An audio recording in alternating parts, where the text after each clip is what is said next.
எப்படி இந்த வடகிழக்கு பருவமழையை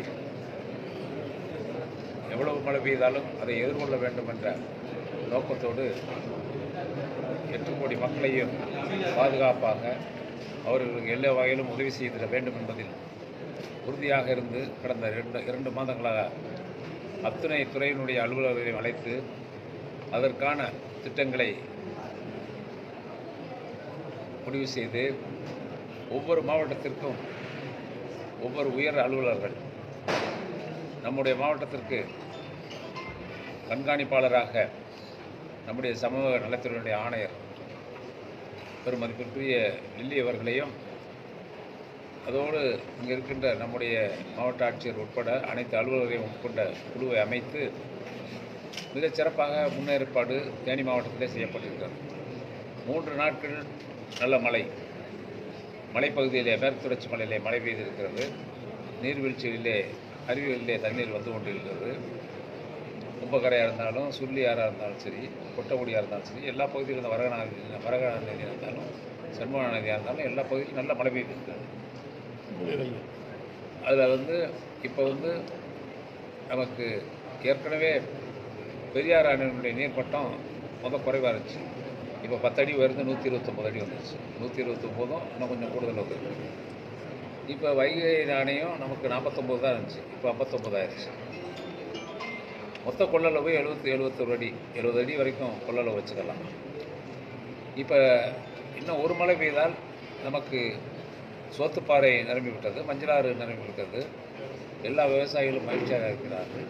இப்பொழுது இந்த மழை, இந்த 3 நாள் பெய்த கனமழை இன்றைக்கு இந்த தேனி மாவட்டத்தில் பாதிக்கப்பட்ட ஒரு 8 குடும்பங்களுக்கு அவர்களுக்கு எல்லா நிவாரணமும் நம்முடைய மாவட்ட ஆட்சியர்கள் ஏற்பாடு செய்து வழங்கியிருக்கிறார். ஆக தொடர்ச்சியாக ஒருவேளை வெள்ளம் வந்துவிட்டால் மக்களை பாதுகாப்பதற்காக அனைத்து ஏற்பாடுகளும் தயார் நிலையிலே இருக்கிறது.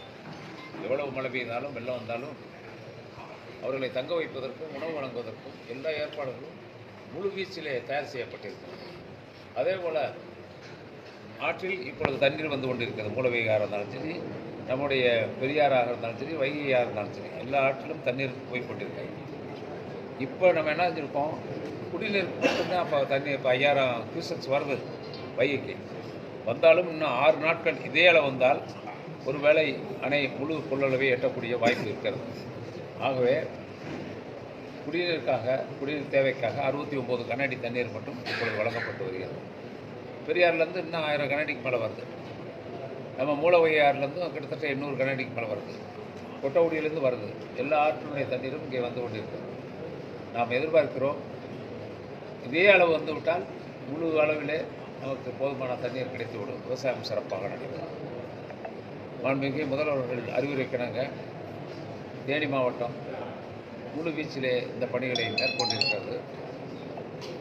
இரவு பகலாக 24 மணி நேரம் அதற்கான தகவல் மையம்லாம் அமைக்கப்பட்டு எங்கேயாவது மரம் விழுந்தாலும், பாறை உருண்டாலும், மலைப்பகுதியில் குமிழி சாலையில் இருந்தாலும், கோடிமெட்டு சாலையில் இருந்தாலும் உடனே அடுத்த நிமிஷமே, எப்படி சென்னையிலே வெள்ளம் வந்த மழை விடாமல் பெய்தாலும் அந்த நீரை அகற்றுகின்ற பணியை முதலமைச்சர் நேரிலே ஆய்வு செய்து மேற்கொண்டார்களோ, ஒரே நாளில் வெள்ளமெல்லாம் ஆகிட்டாங்க 2 நாளில். அந்த அளவுக்கு இங்கேயும் எல்லா மாவட்டங்களிலும் இன்றைக்கு சிறப்பாக நம்முடைய அரசுடைய நிர்வாகம், அமைச்சர்கள், சட்டமன்ற உறுப்பினர்களெல்லாம் இன்றைக்கு சிறப்பாக பணியாற்றிக் கொண்டிருக்கிறார்கள்.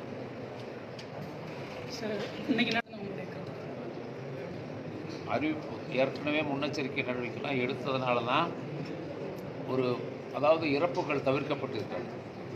உங்களுக்கு தெரியும், ஒரு செம்பரமாக்க ஏரி எந்த அறிவிப்பு இல்லாமல் நடு இரவில் திறந்து விடப்பட்ட காரணத்தால் பல நூற்றுக்கணக்கான உயிர்களுக்கு ஆபத்து 15 நாட்கள் வெள்ளத்திலே சென்னையே மிதந்தது என்பதை இந்த நாடு மறந்துவிடாது.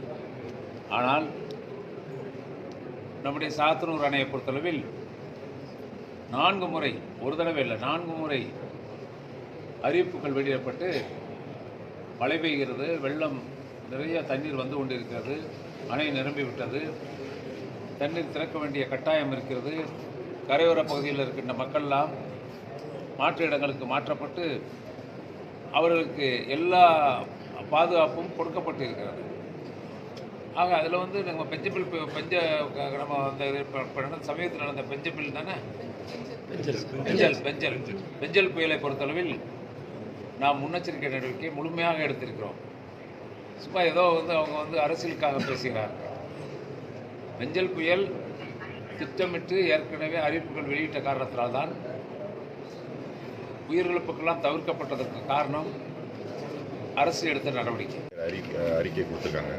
இந்த சூழ்நிலையில் வந்து இரு மாநில பிரச்சனைகளை தூண்டும் வகையில் இந்த பொதுப்பணித்துறை தன்னிச்சையாக ஒரு முடிவெடுத்து இப்படி லாரிகளை அனுமதி கடிதம் பெறாமல் இருக்கும்போதே எப்படி அதை கொண்டு போனாங்கன்றத உச்சநீதிமன்ற தீர்ப்பின்படி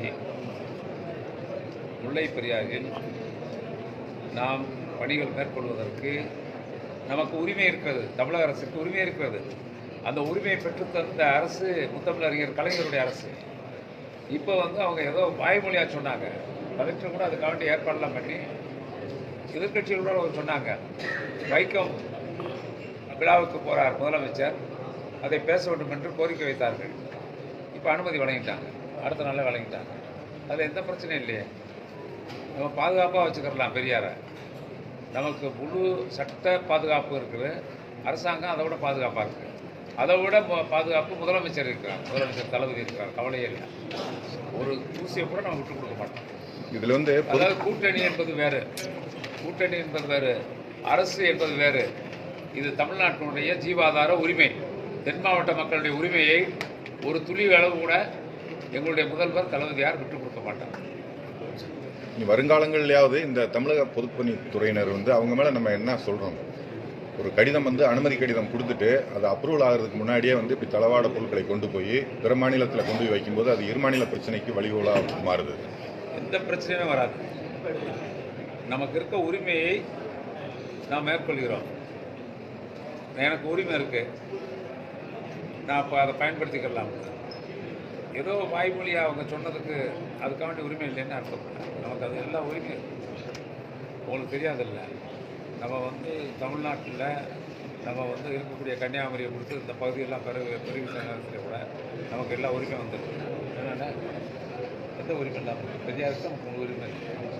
அதுவும் உச்சநீதிமன்ற தீர்ப்பின் அடிப்படையில் முழு கொள்ளளவை உயர்த்துவதற்கு நம்முடைய முதலமைச்சர் அவர்கள் முயற்சி செய்து கொண்டிருக்கிறார். தீர்ப்பு கொடுக்கப்பட்டு 10 ஆண்டுகளை கடந்துருச்சு, இன்னும் பேபி அணையை பலப்படுத்துறதுக்கான எந்த ஒரு நடவடிக்கை எடுக்கலன்னு சொல்லி குற்றச்சாட்டுகள் தொடர்ந்து முன்வைக்கப்படுது. கண்டிப்பாக செய்யலாம். நம்ம வந்து அதுக்கு ஏன்னா இது வந்து உங்களுக்கு தெரியாதில்ல, இரு மாநிலத்தினுடைய பிரச்சனை. ஒரு மாநிலம் எல்லாம் ஒரு மாநிலத்திலிருந்து தான் இன்னொரு மாநிலத்துக்கு எல்லாம் போகுது. அப்புறம் இங்கேருந்து எல்லாம் போகுதுல்ல, அதெல்லாம் ஒன்றும் பிரச்சனை இல்லை. நிச்சயமாக ஒன்று கொடுத்தாங்கன்னா நம்ம அதை செய்வோம். ஏன்னா உச்சநீதிமன்ற தீர்ப்பு வந்து அந்த 10 ஆண்டுகளாக இதுவே தான் நிறையா அமைச்சர்கள் மற்ற எல்லாருமே இதை சொல்லிட்டு போகிறாங்க. உறுதியாக 152 அடி அப்படின்றது அது ஒரு கனவாகவே போயிருமா அப்படின்ற ஒரு கேள்வி.